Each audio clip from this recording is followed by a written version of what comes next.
and a very warm welcome to the first episode of the Centrum Guardian Project 2012. This is about our emergency services, firefighters, paramedics, lifeguards, sea rescue volunteers, pilots and crew. We so seldom think about them until they hold our lives in their hands. It's going to take a while, but I promise you we're going to get you out of this. Then everything depends on their skill and dedication. Each call is a race against time. Over the next 13 weeks, you will share in the heart-stopping action as the teams fight to save lives.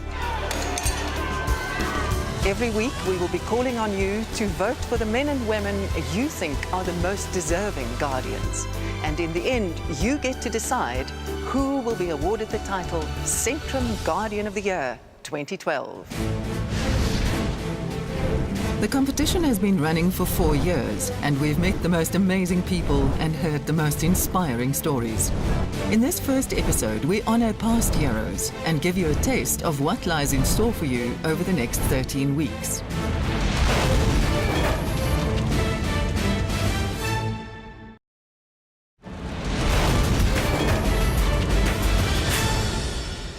Over the last 4 years, we showcased exceptional men and women from the emergency services who gave more than 100% to save lives.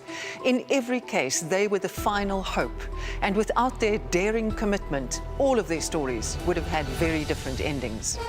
The first 2010 finalist was Mervyn van Ginkel, who responded to a call that a teenage girl at a local hospital was attempting to jump off a third-floor ledge. I started talking to her to try and get her to trust me. Can you talk to me? And I told her I've got children of my own and I'm concerned about her safety. And that's when we made eye contact. It was very important for me to make eye contact with her because I wanted to gain her trust. It was the moment to make the first move. Time was running out. While Mervyn harnessed up to go over the edge, the girl slipped around the corner. I thought the worst. Then the rope reached its safety limit and Mervyn weighed up his options. Then I'll have to unclip, George. Mervyn released his safety line and cautiously moved closer to the girl. And then I just slowly moved in closer. I touched the shoulder just to tell her that I'm concerned about her. Mervyn finally slipped a safety rope around her body and coaxed her to safety. It was a great feeling, just to know that she was safe. For these men and women, their work in emergency services is a vocation, a calling. Some people say you're a born firefighter, but I think I am a born firefighter. Go out there and rescue people, it's our life. We're born with it. To be able to save someone else who needs your assistance and be able to save someone's life, it's a great feeling. The Centrum Guardian Project over the years has honoured the work of these dedicated people and captured the drama of their rescues. A family travelling towards the Bravery River plunged off a flooded bridge and was swept away. The vehicle actually skidded on the water and then the water took them. A mother and child and another man had been spotted clinging to trees. 2010 finalists Dion Albert, Charles Nieuwt and Egnel Brown prepared for a high-risk rescue to save the family from drowning. The woman and her toddler were barely surviving in the freezing water. They were in a reasonably advanced stage of hypothermia. By that time, they had been clutching at safety for almost 2 hours. She was shouting that she's going to let us go because she can't hold anymore. The team decided to make a swim for it.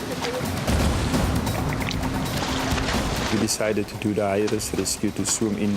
The river was moving quite fast at that stage, the water. So he was just holding on for dear life. Because I remember him shouting, "I cannot hold on anymore, please help us." As I approach her, I calm her down. I take my safety rope off and put it onto the child, and they just pull the child back to the bank. While the woman and child were pulled to safety, Charles battled to bring in the man. When I reached them, My extra weight on that pulled him under the water, which then forced me to grab him immediately and gave them the signal on the shore to actually pull us up. He had no power. He couldn't actually just hold on to me. After 3 hours, the team had rescued the family from certain drowning. You give back. There's always somebody that loves someone. And if you can give back a loved one to someone, then you feel that you've done something. Courage and perseverance is what sets these men and women apart. We could never forget Tulin Nkosi, a diminutive firefighter who proved that it's the size of your heart, not the size of your boots, that makes all the difference. I put myself in danger, but my heart tells me that I want to be a lifesaver. You have to believe in yourself. You have to be passionate. Tuli was off duty when she witnessed a car plunging off an embankment into a river. Tuli was faced with a frightening dilemma. She had no backup, and worse, she cannot swim. She made a split-second decision and waded into the water. When I got there and put my hand like that, and then he grabbed me. When I felt the arm, I knew here's the lifeline, and I'm going to grab onto it. And then the first question he asked when he grabbed me, what happened? Where am I? How would somebody feel that the one moment thinks it's the end of his life, the next minute a lifeline gets thrown to you? Tuli found a strength beyond her small frame and hauled survivor Joe Ace to safety. I believe with all my heart that she was a sent angel. I couldn't think it's me who made this thing. The Centrum Guardian Project has showcased men and women who took on missions most of us would consider impossible. There's a job I got to do. Got to go out there and do it and come back. I had no fears. I thought nothing of it, to be honest, the whole time. Rescue swimmer Sean Safontaine joined a Transnet National Port Authority helicopter on a rescue mission. With 17 sailors, the vessel's sinking, they are abandoning their vessel to life rafts. The crew faced a 20-knot wind, a 3-meter swell, and a tiny trawler sinking in total darkness. We didn't really see anybody until we came a lot closer.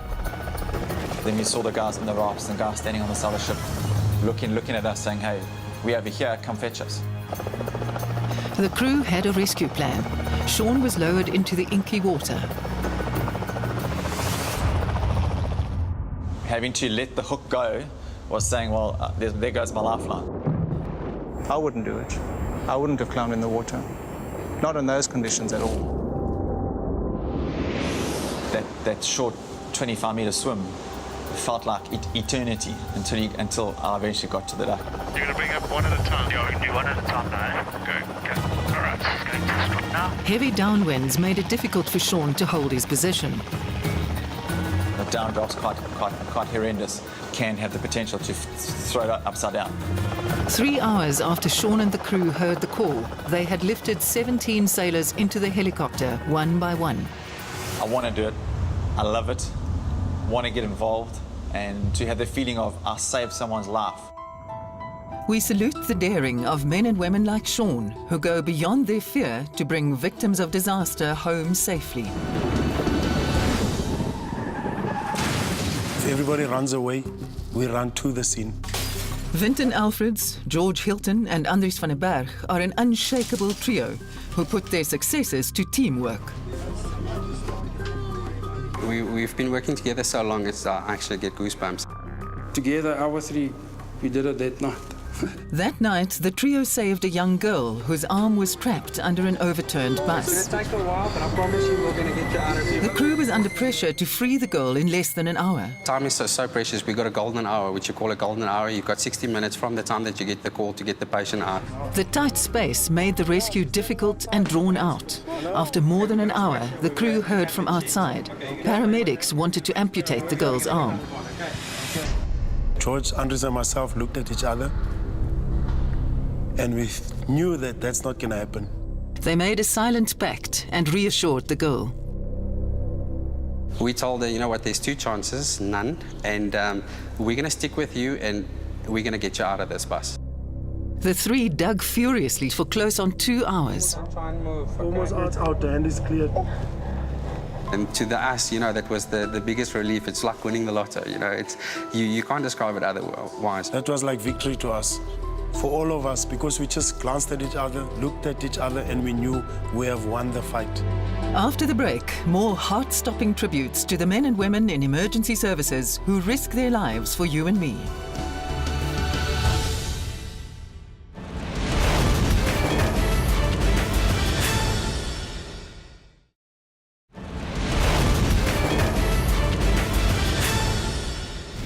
Welcome back to Centrum Guardians 2012.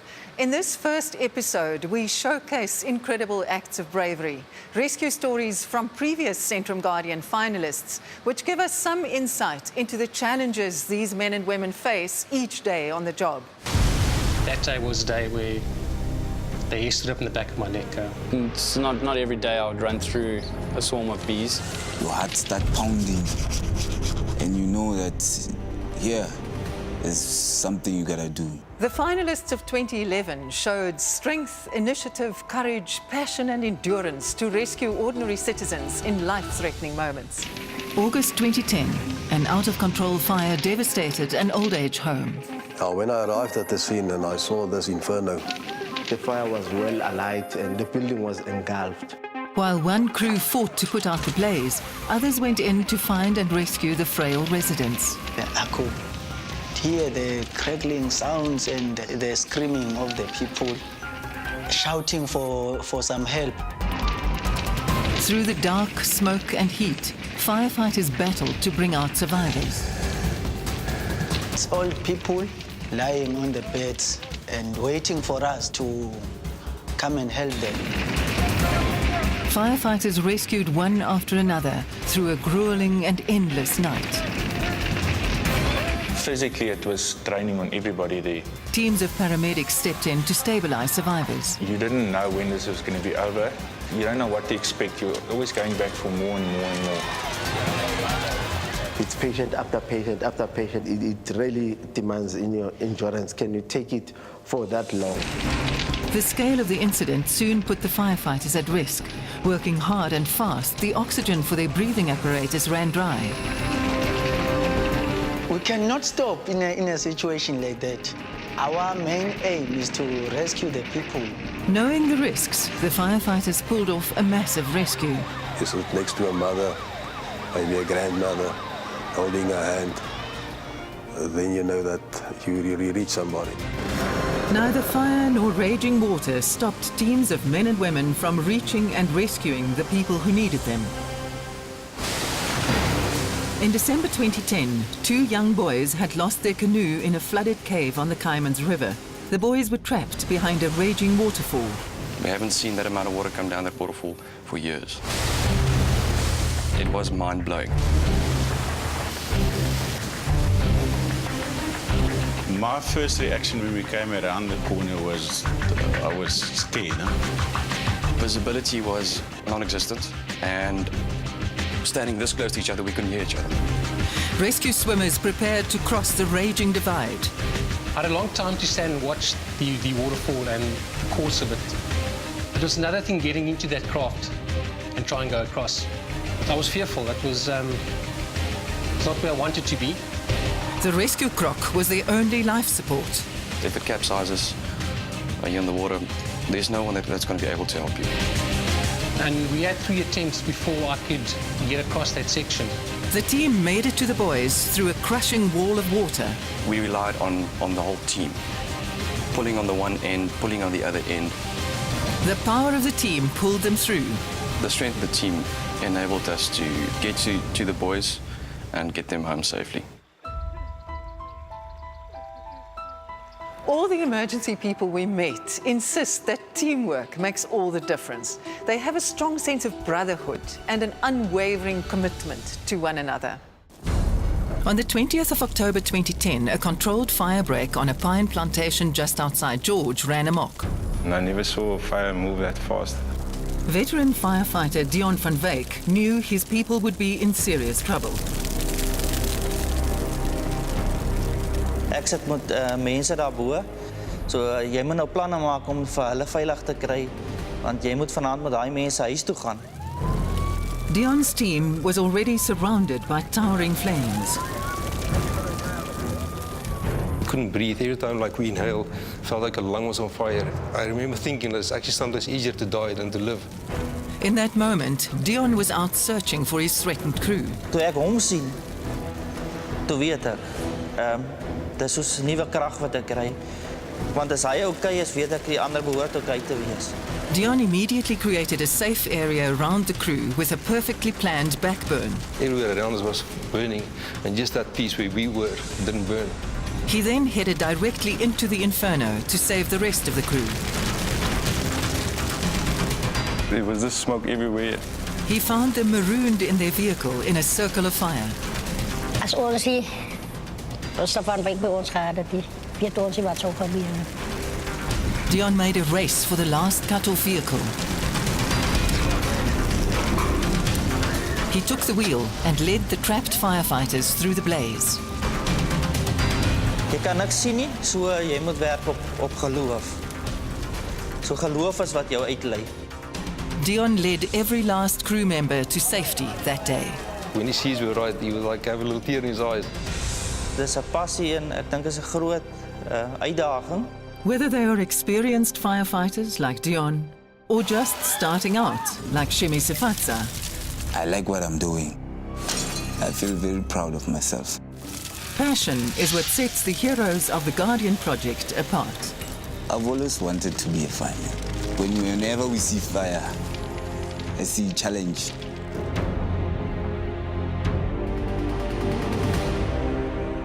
On the 9th of December 2010, learner firefighter Shimi Sifatsa ended his shift and was en route home.